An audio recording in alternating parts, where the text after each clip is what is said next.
Hey everybody, guess what? It's me, Rusty the Sports Clown, for the Rusty the Sports Clown Show. Now, most of you know that we don't have any sponsors yet, and my crew's getting pretty hungry. So, we're at the Roadrunner Food Bank. I know. Okay. I was going to try and, see if we can't hook them up and remedy the hunger situation, but just kidding, y'all. But in all seriousness, the jobs that some people have just don't cut it. Or maybe there's no job at all. And this place serves a very real need for many. So, in our In the Know segment, here at the Roadrunner Food Bank, we're going to find out what goes on. But first, we need to get caught up on all things sports-wise that this clown has a take on. I know. So where do we begin? We got to look at the clock. Oh my gosh. Sports break, look at that. We're going to start with high school football. Those little guys, who are bigger than me, because high school kids are huge nowadays. All right, where do we begin? Okay, you're not going to believe this. This is probably the first time this has ever happened in real life. I was perfect in my picks for the first round of the playoffs. Yay, me! All right, Clovis. I said they were going to beat Atrisco Heritage, and guess what? They did. Now they get to travel back to Albuquerque again to play number 1 ranked Manzano.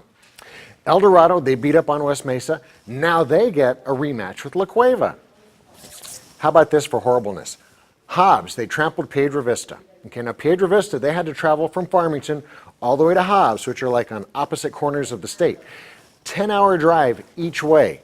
So now you just got crushed in a football game. Now what do you got to do? Sit on a bus for 10 hours to go back home. Yeah, not fun. All right, Hobbs, now with their win, they get to travel 7 hours to Rio Rancho for a game against Cleveland. All right, listen to this one.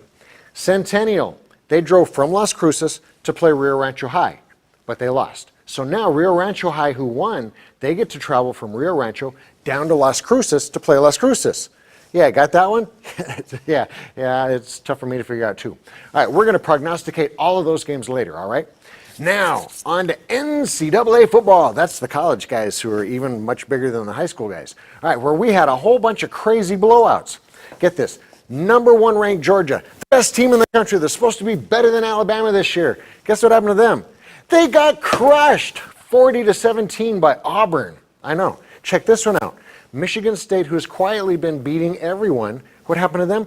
They got crushed by Ohio State 48-3. Remember Ohio State last week? What happened to them? They got crushed by Iowa. So Iowa's good, right? Wrong. Guess what happened to them? They got crushed by Wisconsin 38-14. Sensing a pattern here? How about Notre Dame? Guess what happened to them? I'm going to tell you, they got crushed by Miami. Yeah, for some reason I like saying that. Score was 41-8. Now you're probably asking, that's all very interesting, Rusty, but how did the Lobos do? I know, everybody wants to know that. All right, this was really cool. They outscored Texas A&M 14-7 over the last 31 minutes and 24 seconds of the game. Yay! Unfortunately, they were outscored 48-0 in the first 28 minutes and 36 seconds. So what does that mean? They got crushed. Okay, the Lobos did a great job stuffing the run, but a lousy job against the pass, where, as usual, they had no pass rush, and the A&M quarterback had all day to throw the ball. Well, he did just that. He threw for 416 yards and 4 touchdowns in the first half. Yeah. Okay, the good news? We got paid $1.1 million for our futility on national television. Yay! All right, for some more Lobo news. Okay, men's basketball. Okay, this is the team that has been completely overhauled by brand new coach, Coach Ware. Okay, he wanted to install a super fast-paced offense with a smothering defense. And, he wanted to show what we could be this season, and they were going to have fun. Our opening game, get this. Everybody starts their season with, some little nobody, a little school, and we opened our season with another little nobody, Northern New Mexico. Okay, they're an NAIA team, but, it doesn't matter. They're still a basketball team, still supposed to be okay. All right, here's the thing, though. UNM put up 146 points. That's a school record and a pit record and, all kinds of records. Man, that still raised a lot of eyebrows. This is going to be a fun team to watch. All right, now to the NFL. Guess what? I flipped on the Cowboys game and what the heck? Where's Zeke? I know they said he was suspended, but they've said that before every game this season and he still gets to play. So what happened? Did they really mean it this time? Wow, apparently. Okay, here's the deal. He gets to go back to court, but not until December. So that's going to mean he's going to miss at least 4 games. Sadly, without Zeke, and especially without Tyron Smith at left tackle and Lee at linebacker, the boys aren't very good. Without Lee at linebacker, they can't stop the run. Without Tyron Smith at left tackle, yeah, here's a stat for you. Adrian Claiborne, defensive end for the Falcons, he earned $750,000 in bonuses because he sacked Prescott 6 times. Yeah, all because Tyron Smith wasn't there. Yeah, that's not a bad day for that guy. All right, in other NFL weirdness, listen to this. Okay, the Bears. Okay, they're going in for a touchdown. They're going to beat those Packers, and they're going to win and everything. And, Bears think they scored a touchdown. Official said, nope, he's down at the half-yard line, the 1-yard line. And Fox, the coach for the Bears, he says, no, we're going to challenge that because we want the touchdown now. We don't want to have to wait a play. All right, here's what happened, though. As the running back is diving for the end zone, the ball comes loose just a little bit, which means that he doesn't have control, and then it goes out of the end zone. So guess what? Not only did they not score a touchdown, not only do they not have the ball at the 1-yard line, it's Packers' ball at their 20. Craziness. Guess what happened? Packers win. Yeah, way to go, Bears. Yeah, that's what you guys do. Insaneness. All right, guys, that covers sports for today. So while we're here, and our next segment here at the Roadrunner Food Bank, we're going to chat with some people and find out what really goes on. It should be a lot of fun, right? Oh, hey. Hey, Rusty. What are you doing here? I'm just doing what I can and donating the time that I have to help out.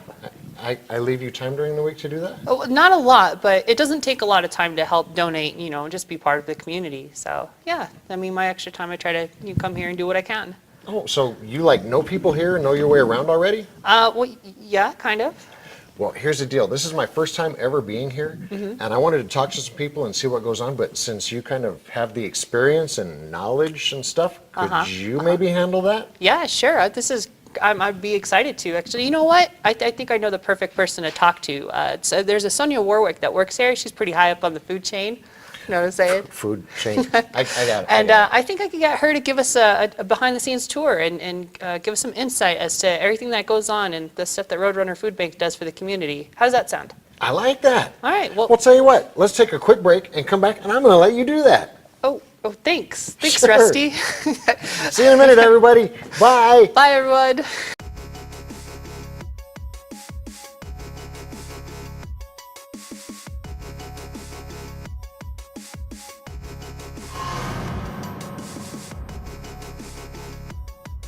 Why not? Again, Kelly. This time, she's done it.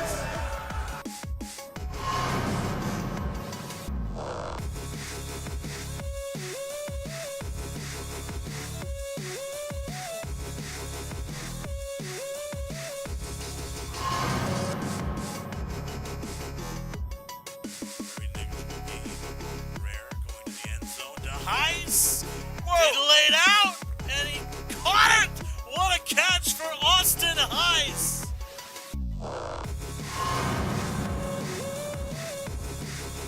Sowers will get to set Thompson for the win. Yes! The Wolverines are the 4-time state champions.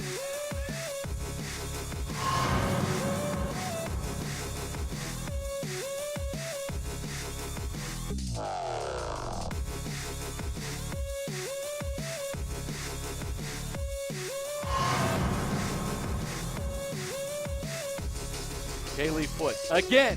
She's done it. And Logan, they've won the 2A state championship.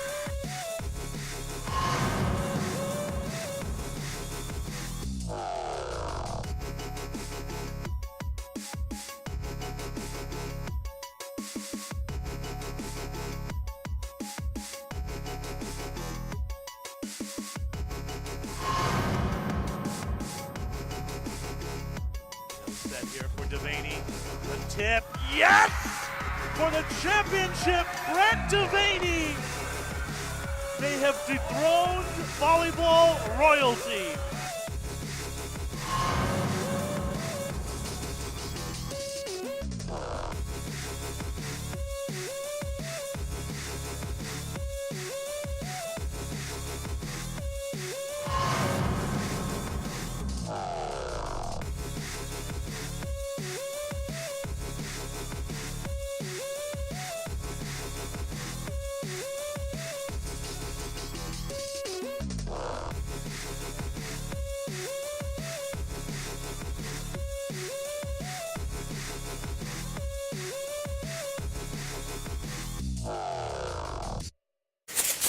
everybody, welcome back from the break. I'm glad you came back to see some more of what goes on here at the Rusty the Sports Clown Show.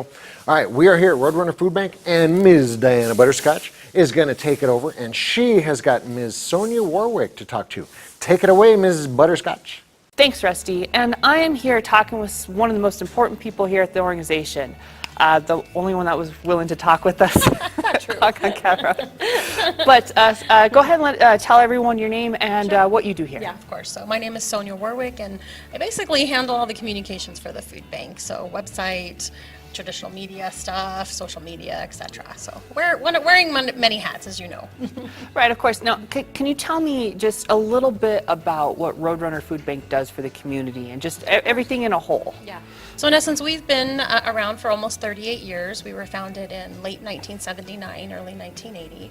And as our name implies, we bank food for hundreds of partner organizations all across the state of New Mexico. So when people hear Roadrunner Food Bank, often when they come here, they're like, oh, this is not a food pantry. No, we're not a food pantry. What we are is a distribution hub. So we serve as a bank of food that we basically send out to communities all across the state to serve primarily hungry New Mexicans through a network of food pantries, soup kitchens, and other partners. So we couldn't do without the work of volunteers. We couldn't do without the work of and support of donors. And all together, you know, it allows us to basically accomplish our mission and provide meals to people in need. And you said we're going to be able to see some of this stuff, right? Yeah, of course. We'll take you on back when you're ready. Okay, well, you know what? Let's go on a tour, and Sonia's going to show us more about this place and what they're about. So tell me a little bit more about the facilities in general. How long have you guys been here? So we've been in this building, this is the third home, I should say, of the food bank since our founding. But we've been in this facility since about April of 2009, and it's even changed a lot in that time frame that I've been here. So when we first moved in, for example, there was no vertical storage, so there was no pallet racking, there was no basically rooms quite set up yet, so we had a lot of that still work to do. So now that hallway that we walked through, can you tell me a little bit about the murals that are around this place? Sure. So we had several donors when we moved into this facility who basically helped us cover the cost of obtaining this huge, massive almost several 100,000 square foot facility. And basically they funded the murals just to make it a more inviting place to honor our volunteers and, you know, give it some, I guess you could say, way to tie back to our mission. Is there ever a time when you guys have filled this warehouse? No, we would love to. We actually don't know how much it will hold. We took guesstimates in the early days that it would probably be somewhere about 8 million pounds. We don't really know. What you're looking at here in our warehouse now is probably about 3 to 3.5 million pounds of food. We rotate this inventory about every 35 days. Wow. Yeah, so this is about a month's supply worth of food. That's a quick turnaround. Yeah. So, all right, where else can you show me? Well, why don't we go to cold storage right now and we'll walk this way. Okay. So now we're in here in the cold warehouse, yeah, right? This is the cold, basically it's a cold part of the warehouse. Yes, this is what we call cold storage. Yeah. So because you can't feel the temperatures in here, it's like being in a refrigerator, as you can imagine. So there are things like you can see there's eggs over here, there's yogurt. We'll often have milk in here, we'll have different products. You can see carrots behind us that we get in massive quantities. So, Chris, I'm sure that's one of your favorite parts to Yeah. well, and I joke with the kids all the time. So when I bring the kids on little tours, like kind of what we're doing now, we'll bring elementary school age kids or middle school kids. I joke with them that that's going to be their volunteer experience in there. Let's talk about the volunteers and the employees. No, you were telling me that you got about 70 that you guys work for you. About how many volunteers you guys actually have a year? Oh my goodness, yeah. So roughly between 12,000 and 14,000 volunteers come through here once a year. That's unduplicated, and they give us tens of thousands of hours of service, probably somewhere around the 55,000 hour range. And those are really critical in our ability to prep food. So even though we have basically 70 employees, that number of volunteers and the service that they're giving us represents about 26 full-time employees for us. Holy moly, So a wow. huge number of staff that we could never afford to hire, and that volunteer support is really critical in our ability to prep food for distribution. What are other times during the year when, apart from the giving season, where you guys really just need some help? The spring and the summer, so from May to August, those are tough times for us to fill volunteer slots. And you know, people are just on vacation and out of town and that kind of thing. We recognize it, but if you're looking to do some service and give back, we would sure encourage you to come as often as you want, but also think about the summer times, you know, as well, because we've still got the same number of hungry people counting on us, I should say, in the middle of the summer as they do right now as we go into the giving season. That is great to know. Well, let's go ahead and let's go check out some of the we'll volunteer go into one of our areas. volunteer rooms right now. Okay. We're going to go into room 2. So these are what we call clean rooms.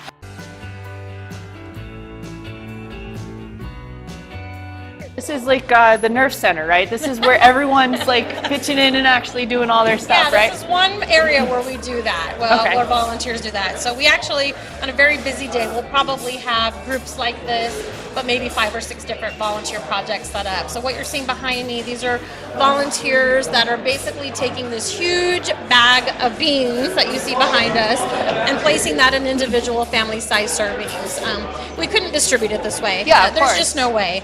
And that's one of the core functions that volunteers perform for us, is taking big bulk items like that and putting them in smaller family-sized servings. So we do rice like this, we do beans like this, we do a myriad of cereal, like for example, like this, so a myriad of other products that we get in.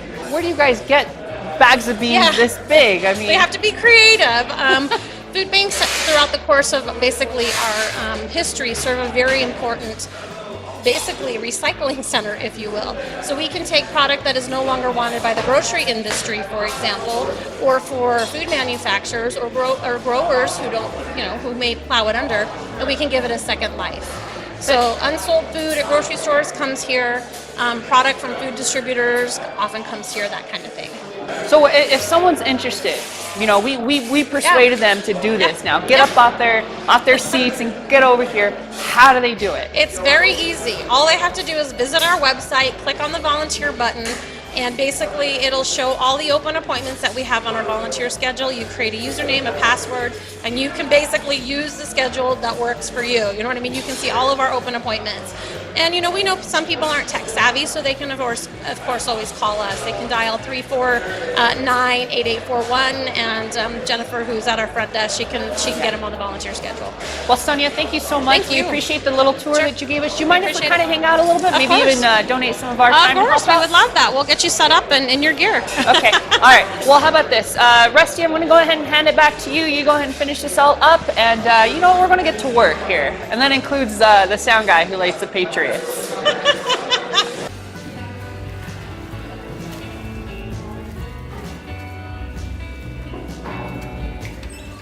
that was an amazing tour that we just got of the Roadrunner Food Bank. I can't believe they turn over all that food, just like once a month. It's all recirculated and recycled and given out. It's amazing. All right, hang out, guys, because we're going to come right back in a minute. We're going to do our prognostication segment with Mr. Larry Aragon. All right, see ya. Bye.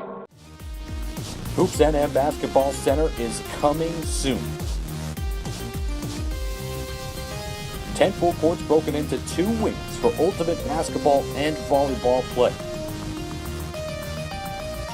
Locker rooms, a lounge area, a pro shop, and a full snack bar will all be a part of a great experience. Convenient parking and access will make the Hoops NM Basketball Center a premier facility for league play and competitive regional tournaments.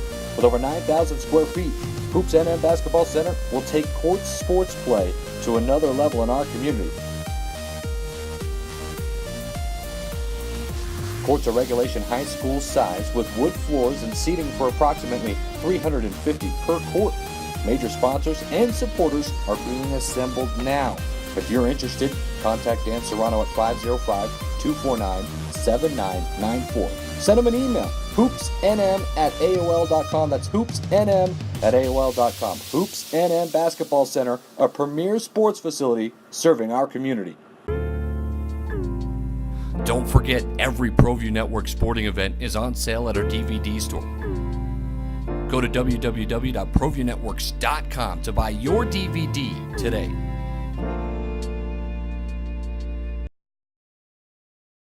Hey everybody, it's me, Rusty the Sports Clown. Welcome back from the break. Hope you guys had a good time and took care of business and stuff. Now it's back to seriousness. With me here is Mr. Larry Aragon. And could you tell us a little bit about yourself before we get started prognosticating? Yeah, my name is Larry Aragon, born and raised Albuquerque, New Mexico. You work here obviously at Roadrunner Food Bank. Tell us a little bit about what you do when you're working.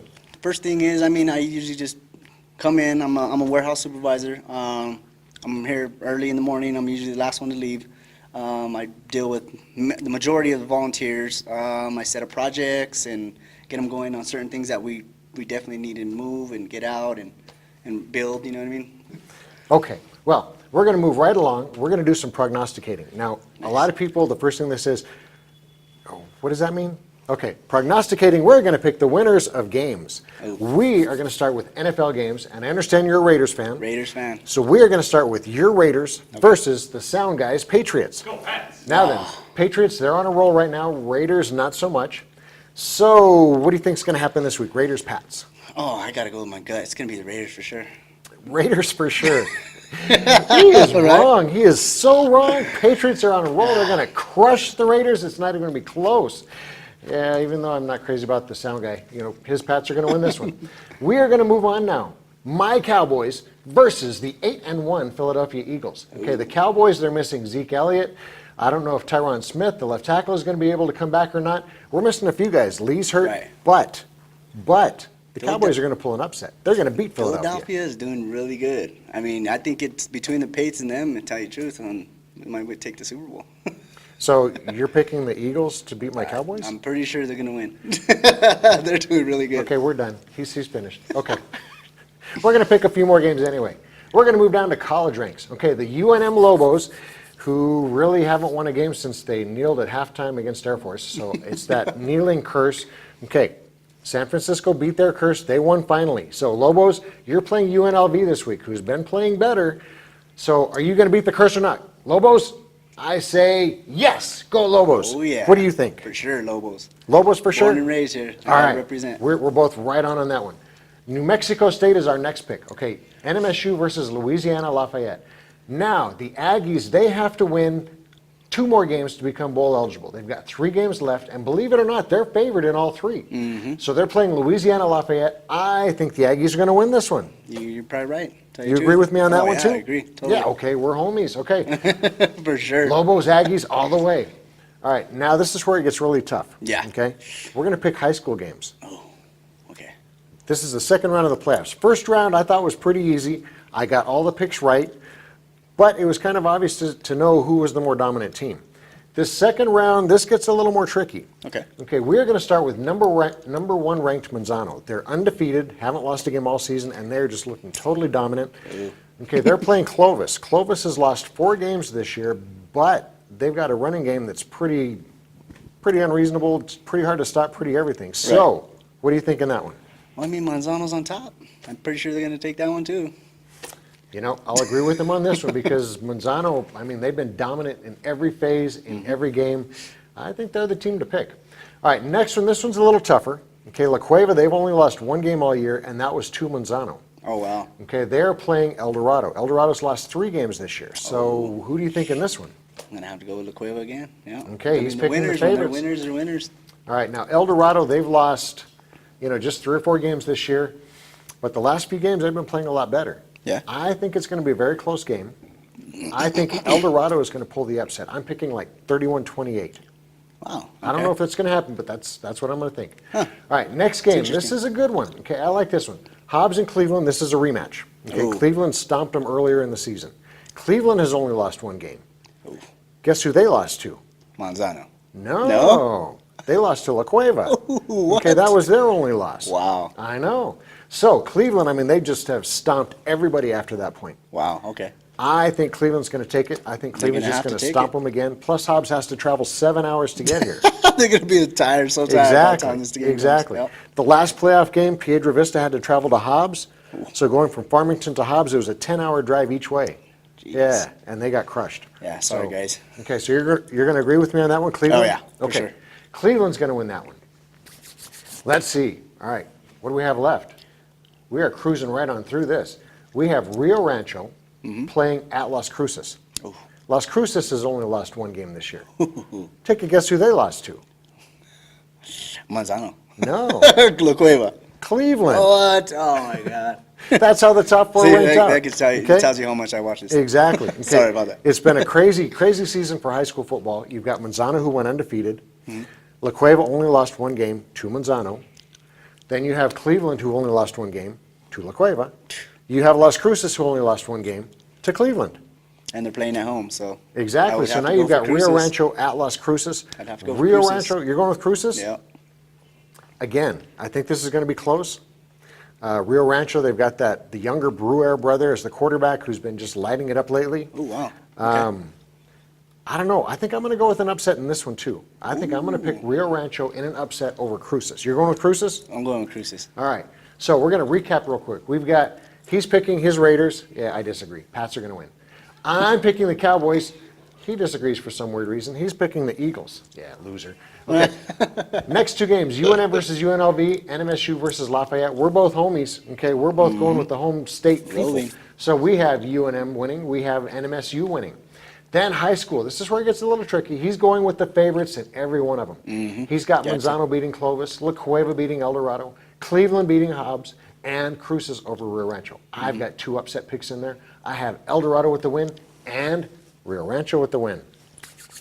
All right, now before we close up, could you tell me just a few more things about, working here?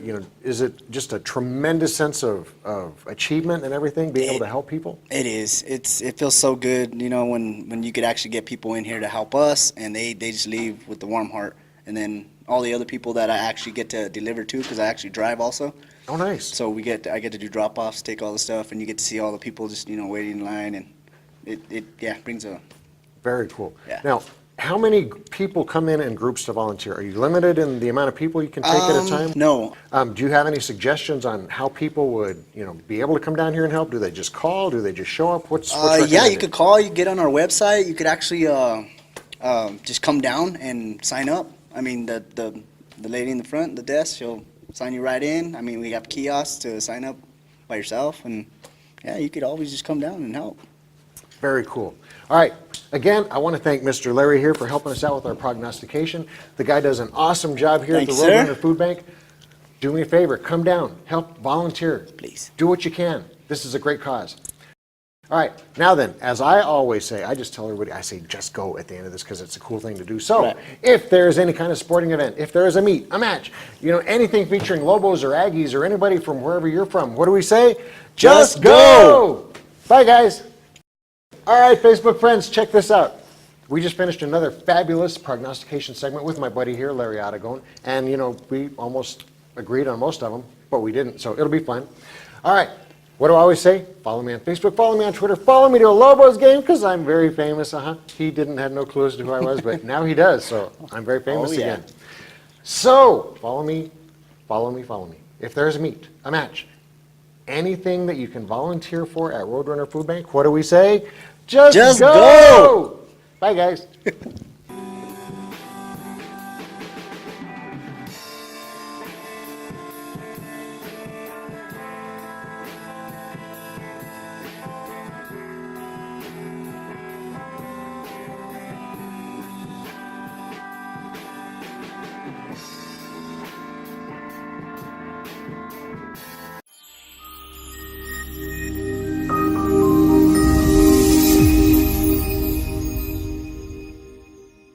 Diana here, and with me as always is Rusty, but we also have Sonia and Brian who work at the Roadrunner Food Bank. And all of us feel as though that hunger is no laughing matter. And the Roadrunner Food Bank is just one of many ways to help out the tens of thousands of hungry people from around our great state. That's right. It falls on each and every one of us to make sure that the entire community has what it needs to sustain a healthy way. Yeah, and if you want to do your part in helping make a positive impact, you could contact the Roadrunner Food Bank and just add your time to help out. Exactly. You can donate your time, resources, money, or whatever you can. Okay, here's the deal. As far as getting out there and supporting your community, what do I always say? Just go!